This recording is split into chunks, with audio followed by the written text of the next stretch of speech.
Bonjour à tous, nous voilà de nouveau dans une leçon de programmation, programme numéro 8, qui sera une déclinaison de l'exercice précédent, où on va utiliser maintenant deux sondes. C'est pas beaucoup plus compliqué, petite astuce, c'est au moment de la création de l'appel des constructeurs qu'on va pouvoir définir plusieurs objets, un objet par rapport au nombre de sondes. Donc j'inclus la classe DHT nécessaire pour faire travailler le programme. Je vais définir deux pins ce coup-ci, deux pins digitales, la 2 pour le capteur intérieur et la 3 pour le capteur extérieur. Et comme je travaille avec deux sondes de type DHT11, je définis le type uniquement à DHT11. Si j'avais utilisé deux sondes différentes, je laisserai de toute façon le 2 et le 3, et j'aurais défini deux types comme ceci. J'aurais mis DHT type 1 pour la DHT11 et DHT type 2 pour la DHT22.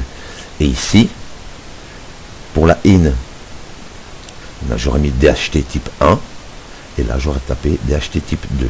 Voilà pour travailler avec des sondes différentes. Comme je n'en ai qu'une, pas besoin de numéro. Comme je n'ai qu'un seul modèle, pas besoin de les renommer. Voilà. Donc on passe à l'appel des constructeurs. Ma sonde intérieure, je vais l'appeler DHT in, et ma sonde extérieure DHT out.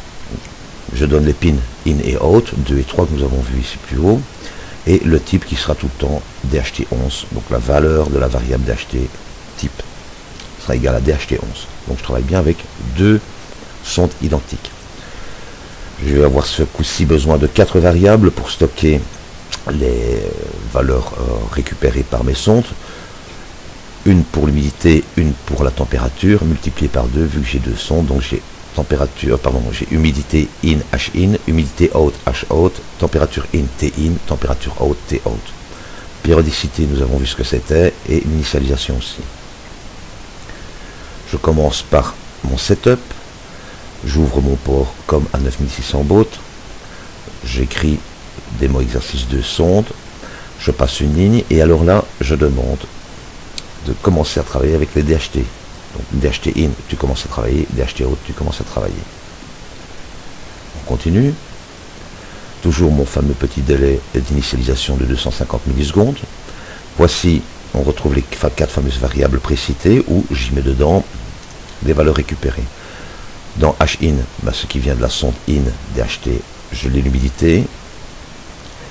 Et dans la sonde out, je lis l'humidité. Idem même chose pour la in, je lis la température que je vais stocker dans la variable T in et je lis la température que je vais stocker dans T out. Après, je prépare mon impression. Je marque INT pour les valeurs intérieures et je commence à faire mon test.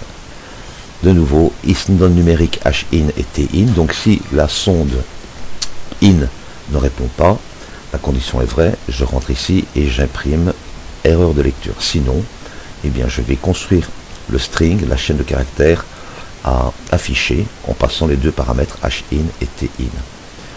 Ensuite, je passe une ligne et j'imprime extérieur. Idem même chose pour les valeurs extérieures. Donc ici, nous avions la sonde in. Ici, je retrouve la sonde out et je relis la valeur de l'humidité et la valeur de la température. Si ce n'est pas numérique, ça veut dire que le découpage de la séquence d'informations s'est mal passé, on reçoit du gage, donc erreur de lecture. Sinon, eh bien, j'imprime la ligne avec les valeurs récupérées qui ont été stockées dans H-out et dans T-out. J'imprime une ligne et j'exécute mon fameux délai. On va revenir un petit peu dessus. Donc c'était la périodicité fois 1000, parce qu'on avait besoin de millisecondes, moins le temps d'initialisation. Bien entendu, c'est approximatif parce que dans la classe, nous allons retrouver, si vous allez voir le contenu de la classe, vous avez de nouveau des delays avec des millisecondes un peu à gauche, à droite. Donc, si vous voulez vraiment vous rapprocher le plus précisément de la réalité, vous devez aller comptabiliser tous les temps qui ont été utilisés dans la classe et les rajouter à l'initialisation MS. Bien entendu, le process prendra aussi quelques millisecondes. Mais là, on s'approche vraiment très très près de la réalité. Donc, je recommence. J'appelle deux fois le constructeur avec le même type de sonde, mais je leur donne deux pins différentes, la in étant 2 et le out étant 3. Je déclare les 4 variables 2 par capteur. Périodicité et initialisation, vous connaissez, on a vu ça à l'exercice précédent. Je commence ma présentation, ma mise en page de ma sortie écran. Je dis à mes deux sondes de commencer le travail, de se mettre en route. Je mets un délai d'initialisation. Je récupère les 4 valeurs de lecture des deux sondes, donc 2 par sonde, température et humidité, que je stocke dans mes variables. Je prépare mon impression. Je contrôle si ce que j'ai reçu du découpage de la séquence d'interrogation de la sonde est bien numérique. Sinon, j'imprime erreur de lecture. Et puis, je construis la chaîne à afficher en passant les 2 paramètres. Pour la sonde extérieure, même chose, même procédure. Hop, je contrôle si c'est bien numérique, sinon j'imprime erreur. Et sinon, si c'est pas du gâche et que les valeurs sont bien numériques, je construis la chaîne à afficher. Petite fonction que j'ai écrite moi-même. Elle est un petit peu différente de la précédente. Cette fois-ci, je vais faire précéder le nom de l'appel de fonction, enfin le nom de la fonction, pardon, par string. Pourquoi? Parce que la valeur renvoyée, construite dans ma fonction ici, sera une chaîne de caractères. Donc je dis bien attention, ce que renverra ma fonction construct display string sera une chaîne de caractères.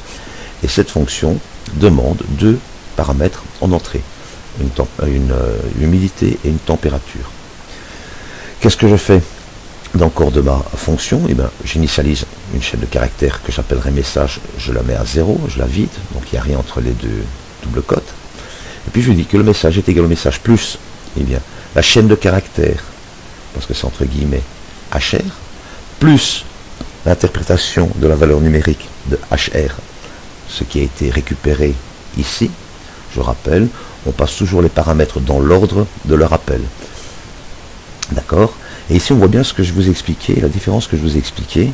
Je l'appelle une fois avec HIN TIN et je l'appelle une fois avec HOUT TOUT. Donc j'appelle la même fonction avec des paramètres et des valeurs différentes, les mêmes paramètres mais des valeurs différentes. Voilà. Donc si je reçois dans HR la valeur IN ainsi que dans température du capteur IN, je mettrai simplement HR est égal à la valeur interprétée de HR. Je rajoute une chaîne de caractères avec une tabulation. Ensuite, je remets une chaîne de caractères, toujours entre cotes. Et puis, je demande d'interpréter la valeur numérique qui se trouve dans temp. Et puis, je rajoute la chaîne de caractères. Une fois que c'est terminé, message aura toute cette composition-là. Et je lui dis simplement return message. Le mot return est indispensable. Ça veut dire retourne cette valeur. Donc, chaque fois que vous avez une valeur, un type de valeur en retour, donc si ce n'est pas void, automatiquement vous aurez besoin d'un return, ce qui signifie que c'est terminé, maintenant tu peux renvoyer ce que la fonction a construit. Donc la chaîne de caractères reviendra bien ici, avec les paramètres passés. Petite astuce, au lieu de déclarer une variable, la ligne imprimée égale construct display string, et puis je fais serial print de le truc à afficher, je peux directement appeler la fonction dans la fonction. Donc la fonction, la méthode, fonction, ça dépend si... Enfin, c'est une méthode en réalité, puisque c'est une classe. La méthode print peut recevoir soit une valeur, soit une autre fonction. Pourquoi? Parce que rappelez-vous, je vous ai dit qu'une fonction renvoie toujours une expression. Voilà. Donc la serial print va interpréter ce qui se trouve entre ces deux parenthèses, celle-ci et celle-ci, va faire implicitement l'appel de la fonction, va récupérer la chaîne de caractères que j'ai construite et va simplement imprimer la chaîne de caractères qui a été construite. C'est pas plus compliqué que ça. Qu'est-ce que ça donne en pratique?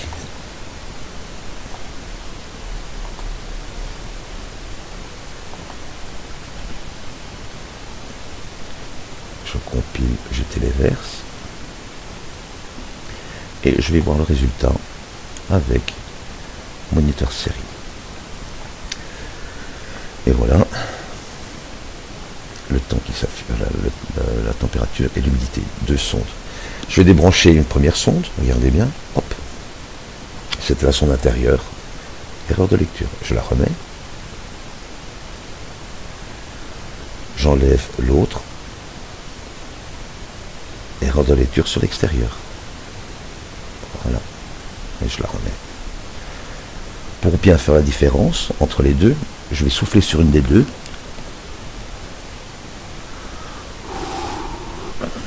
Et nous allons voir, nous voyons que la température augmente, ainsi que l'indice d'humidité.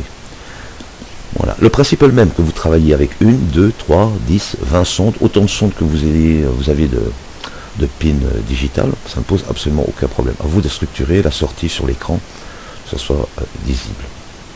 Voilà, j'espère que ça aura pu éclaircir les gens qui avaient des problèmes, parce que je sais que c'est une question qui m'avait été posée sur un forum ou sur le chat, donc comment travailler avec 2 sondes. Voilà un exemple concret.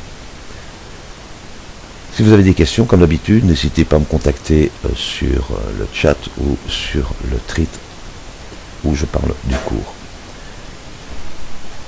Voilà, je vous souhaite une bonne journée et puis amusez-vous bien, essayez. A plus, bye bye.